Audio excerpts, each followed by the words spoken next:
Trenuj w sprzęcie dla najlepszych. Wejdź na groundgame.com.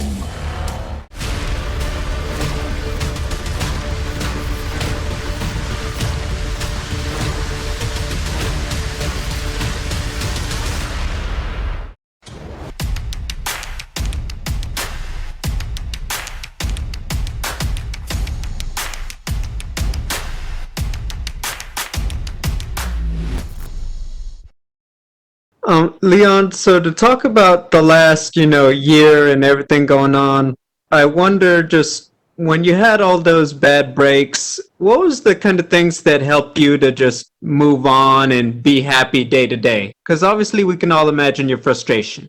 Yeah, for sure. It was a lot of ups and downs over the last year or so, and um, I think what kept me motivated and kept me in the gym was my long-term goal, right, to be a world champion, and that's what kept me going to the gym every day and staying focused and knowing that one day, eventually, I'm going to fight again. So, let's use this time to grow my skill set. Let's use this time to refocus myself, and that's what kept me motivated.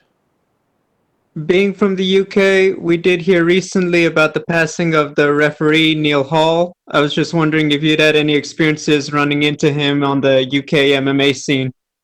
Yeah, I've seen him around. I don't think he's ref none of my fights, but RIP and condolences to him and his family and his friends. This might be a bit of an odd question, but in your opinion, is there a guy right now who is the quote face of UK MMA? I think me. I'm the guy. I'm the guy that's doing it. I'm the guy that's active. That's on an 8 fight win streak. It's going into my ninth fight. So I believe that that's me. And after Saturday night, I'll prove that once again. Obviously, around the world, the way fans react to different people is always different. I wonder at home, do you get, are you getting more attention? Like, is this a big card with both you, Darren Stewart, and everything back home in the UK? Yeah, for sure. Especially in my hometown, Birmingham. A lot of people support me. A lot of people look up to me, and this is one of my main reasons as well to compete and to do well Saturday night. My final question, your hand gets raised with the victory on Saturday. What will you be most proud of in what it took to get there? Just my resilience, um, my ability to stay focused under pressure, and that's it. Really, just being proud of myself and how far I've came, and um, that's it. Really, just being proud of myself, everything I've achieved over the years, and being focused or staying focused under adversity. Leon, it's great to see you back. Good luck. Thank you. We'll take our next questions from Sumik Dara with Sportskeeda. Leon, welcome back and hope you're doing well. Good. Thank you. So it's been a while, it's been a long time coming, but here you are, your first fight week in almost 2 years. Could you describe what the feeling is to finally get into that fight week zone as you prepare for your return to the octagon? It feels good. It's been a year and a half. This is my last fight, and it feels good. This is what I've envisioned since the last time I fought, 2019. When I arrived in fight week, it felt like home. It felt normal because this is what I envisioned all through camp, all over the last year and a half, and I'm looking forward to going out there and showing my new skill set, showing my new mental state, and performing to the best of my abilities. So speaking of that last fight against RDA, a lot has changed in the sport, but with everything that's going around the world, that night there were 10,000 people in San Antonio for a main event fight, but here you are set to compete behind closed doors for the first time. Do you feel the absence of a crowd might be a factor for your return this weekend? I think it might be better for me. I've been preparing in an empty gym for a long time. You know what I mean? We don't play music in our gym, so it's just a quiet zone, and all people are there is me, my training partner, and my coaches, and I've been doing that now for the last year. So I think it would be better to focus, to be able to hear your corner more clearly. Um, as you know, I'm like a student of the game. I adapt easily, so for me to be able to hear my corner, it's going to be vital, and it's going to be good for that. And now that you're finally back, What are your expectations from the rest of the welterweight division? You know, you got the number 4 ranked Jorge Masvidal, who hasn't fought since last July, and then there's Colby Covington, who refused to fight you. Moving forward, what do you expect from these guys, and how do you expect things to play out? Um, After going and beat Bilal Muhammad, God's willing, I'll look towards the title shot. I think all these other guys, they don't want to compete. It seems like the only guys who want to fight is me or probably Usman. Probably everyone else is making excuses, um, and waiting out and demanding stuff that they don't deserve. You know what I mean?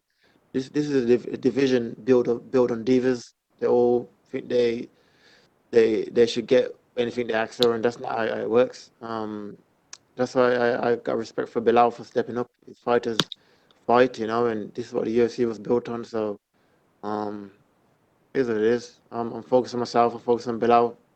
This weekend, this is my title fight. I'm taking him 100% serious, and focus on Bilal. After that, I will look at the rest of the division. And last question before I let you go. The last defeat was in 2015 against the current champion. With the win this weekend, do you feel that the title fight should be next in line for you as you hope to avenge that loss against Kamaru Usman? Yeah, for sure, 100%. That's 9 in a row. After this weekend, um, that's the third most in the promotion history on the win streak. So I feel like I've rebuilt myself back up since last competing against Usman, and I deserve it. I've worked hard for it. I had no handouts, so I believe I deserve it. Yeah, Well, thank you for your time, Leon, and I look forward to your return this weekend. thank you. We'll take our next set of questions from Damon Martin with MMA Fighting. Hey, Leon, kind of following up on that question, I'm sure you saw yesterday, Dana White said, quote unquote, 100%, you're next in line for a title shot with a big win this weekend. I know nothing is guaranteed in this sport until you have a contract and it's signed and delivered, but does it make you feel good, at least some part of you, knowing that, Dana is acknowledging that ahead of the fight? Yeah, for sure, 100%. To hear them, Dana speak of me in good luck like that it means a lot. But I am focused 100% on Bilal Muhammad. I'm treating this weekend as my title fight. It's been a lot. I had a long time off. I'm for over a year, and I'm focused on Bilal. So after this Saturday, I'll look towards that and talk to the UFC, talk to Dana White, and we'll go from there. You obviously leaning into this, you kind of, I won't say got into a war of words with Hamzat. There was a lot of chatter about him being a prospect and all the things. And, obviously you kind of fired back on that. I know you had some personal issues with Colby Covington and George Masvidal. There's no secret there. But this time you're fighting a guy in Bilal Muhammad who's, he's saying he wants to beat you, but you got to expect that. But do you prefer the kind of personal battles versus this one where there's none of that, or does it matter to you? It is not really matter to me much. Also, Master will be a total different story. That's that's different. But all our fights, they're all similar. They're all similar stylistically. They're all similar. I approach them all the same. So not really. I am taking him serious. I know he's a tough, durable opponent. He's beat some good guys, and I'm looking forward to going there and competing. I expect him to come and try to win. Right? He's not coming just to make numbers up. I'm coming in there to put him away, so it's gonna be an entertaining fight. I'm curious, again, I don't want to look past this fight in any way, shape, or form, but in terms of the title shot, we don't know, maybe it is going to be just you and Kamaru Usman next, and that would be it. But obviously, I know there's been the chatter about him fighting Masvidal later this year. Assuming everything goes well on Saturday and you win, because you just came out this really long layoff, and a lot of it was not, a lot of it was out of your control. Would you be willing to wait for a title shot, or are you just got to wait and see like how long that wait would be? Yeah, exactly. I think I have to see how long the wait will be. I don't think I'll look to wait again for another year and a half. So after this Saturday, I will talk to the UFC and we'll go from there. But I'm not looking to wait for another year or a half. So we'll see. Yeah. If that ends up being the layoff, I mean, obviously there are other interesting matchups for you in the division, correct? I know, like I said, I'm sure you would love to get the Masvidal fight or maybe the Covington fight as well. Yeah, 100%. Them fights are big fights. Marcelo especially, and Covington he's there as well. So these are big fights that's in the division for me, and this is why none of these guys in the division are taking this kind of risk. I'm the only one that's offering to fight guys outside the top five. Everyone else is sitting on the number and demanding that they want stuff, and I'm the one that's offered to fight Hamza. I'm the one that's offered to fight Bilal, and so I'm the only guy that's taking this kind of risk, and it'll pay off. Last one. To that point, we have heard a lot of complaints from some of the guys ranked outside the top five in different divisions, whether it's welterweight, lightweight, whatever, that a lot of the top guys don't want to fight them. They never get those opportunities, and everyone, as you said, is kind of hanging on to their ranking. Obviously, you've earned it. 8 wins in a row. You deserved your ranking. You've earned your ranking. But do you feel like more guys should be willing? I mean, in the sport where, you're paid to fight, that guys should be willing to fight, not necessarily whoever, but at least, somewhat, not, if you're not going to get the number 3 guy, maybe you get the number 4 guy or whatever, because you do hear that a lot. Guys say, well, I only want to fight a guy ranked above me. Yeah, exactly. Otherwise you end up fighting nobody, right? If you keep waiting for that. I think the sport was built on fighters fighting. Now, like I said, everyone's divas and all in the social media era that they just want to talk shit on social media, keep their name buzzing in the media, and they don't have to fight, And I'm the old school. I'm offering all these guys to fight. I'm number 3, but I'm fighting number 13 now, And if I believe, I believe I'm number 1 in the world. It doesn't matter who's number 2 or number 3 or who comes next.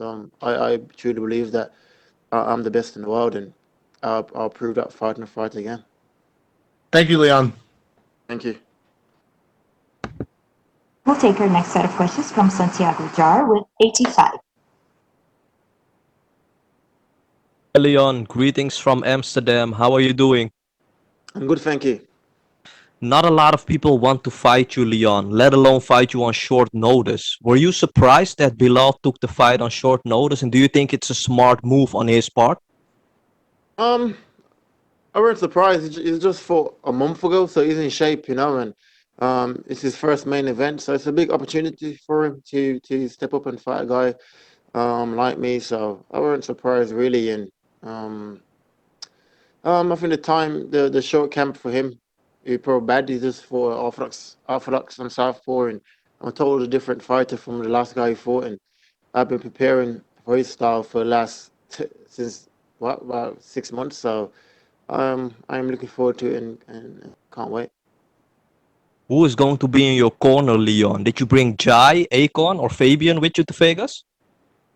Nah, Joy, Akon, and Fabian's at home. I brought Tom Breeze, I brought my coach, my wrestling coach, my kickboxing coach, and my boxing coach. So I got all my coaches that I work with day in, day out in my corner. The last one from me, Leon. It's been 10 years since the UFC visited Birmingham to host an event. Is the plan, Leon, to win the belt as soon as possible and then do a big title defense in front of your own people? Yeah, for sure. That'd be amazing. To have them come back to Birmingham. That's my first ever UFC event. When I went to watch, I think Vaughan Lee was fighting on the card, and that gave me the motivation to stay in the gym and to work towards this goal, and to now be headlining my 3rd main event in the UFC. It's amazing, So that'd be good to go back and give another kid opportunity to see me headline and to give them the motivation to want to do and want to achieve what I achieved. Cannot wait to see you perform again. Good luck on Fight Night, Leon. Thank you, brother. We'll take our next set of questions from Nikita Gorshinin with Sport Express. Leon, big pleasure to talk to you. Hey, how are you? Leon, you have 2 8-second knockouts in your career, one in UFC, one in amateurs, which is crazy. Even Francis Gano doesn't have under 10 seconds knockouts. Can you explain this magic besides 8 seconds knockout? You saw openings, or how would you explain this? Because You're the first reporter that stated my facts. Like I said, I had 2 8 seconds knockouts in my career. I don't know what it is. I threw the punch, got knocked out quick. It wasn't really a plan. I didn't work my whole camp to knock him out in 8 seconds, but I think when I'm sharp and switched on, I can put any of these guys away. So that's it, really. As long as I'm sharp, I might try to go for another 8 second knockout again on the weekend. Leon, you prefer straight long punches. What about swinging punches? They don't fit you very good. You don't like them? I like them. They're good punches, but I am long range southpaw, so I can do it all. I can fight inside elbows as well. I can use my hooks, my uppercuts. So it depends on the opponent and the style of the fight. What punches you choose to use. I got a lot of tools in my tool bag that I could use, and it depends on the opponent, what technique I choose to bring to the fight, and what I choose to use. Well, after Gilbert Burns' fight, everybody now talk that your guy, your opponent, Kamaru Usman, developed the best jab in MMA. Do you agree? And do you surprise how he developed his jab? He's improved his striking a lot. I don't think it's the best jab in MMA, but he's definitely improved his striking a lot. He got good jabs. He's slow jabs, but they look effective. So fair play to him. Leon, you one of the best fighters in UFC on ability to land elbow while breaking clinch. How do you feel that moment when on breaking clinch to land elbow, and why your elbow generated so much power? It's like an inside fighting that I've trained with my coaches. A lot of guys at MMA, they don't really use much inside fighting. If they do, they throw like knees and stuff like that. But I have mastered the art of using my elbows in the clinch, and I can use it many different ways. My elbows, my knees, and just working inside the clinch. But once again, that grappling exchanges, making them work and making them pay for entering in that zone, and that's what I've mastered over the years. Well, do you have your favorite elbow knockout in MMA, the one that inspires you, always in your mind, you know? No, not really. Not in MMA. I don't think I ain't not no out with it yet. I've dropped people with it and cut people with it, but I'm trying to get like a clean KO with it, you know. So hopefully Saturday night can land like a nice one and get the KO. What about distance elbow? Do you like them, or you think they're too risky, or you prefer close distance elbow? Yeah, I think distant elbows in MMA is risky. It depends. You can set them up, but it depends on the opponent and how he reacts to your feints or your combination to set up the elbow. You know, so it's a risky stuff, but elbows are better used in the clinch and when you're tied up with somebody. Leon, one question about Khamzat Chimaev. He's now sick. He now doesn't feel good. Maybe you have some warm words for him, wishing him recovery. Maybe some words for him. Yeah, 100%. Obviously, fighting is fighting, but your health is the most important. And I know he's ill, so I wish him well. I wish him full recovery. I know he's a young man. He's got family and stuff, so I wish him well. And hopefully, one day we can meet down the line when he's recovered. But I'm looking towards a title shot after this fight, and yeah, that's it. Leon, about Khabib, there was one moment when everybody talks about that Khabib could be very good in welterweight. How do you think, would he be able to dominate in welterweight like he did in lightweight, or become, I don't know, maybe top 3? How would you rate his chances? 100%. It would definitely be in the top 5. He's good. I've trained with Khabib before, and he's a solid grappler, strong. He's big as well. You know what I mean? He's not like a small lightweight. He's big enough for the weight. You know what I mean? So 100%. Leon, two last from me. I cannot ask you about Masvidal situation. How do you think personally this phrase that becomes legendary, 3-piece and a soda? Do you personally think it's funny line? It's a good humor. How do you think? It is what it is. I don't really pay much attention to it. Yeah, it is what it is. I don't know. And the last one for me, I never seen a welterweight in my life with such small, slim waist like you. Can you explain this unique physique, and maybe when you go to mirror and looking at you and say, man, I have freaking small waist? I don't know if it's genetics. Small waist, a big back. I should be a fucking model, to be fair.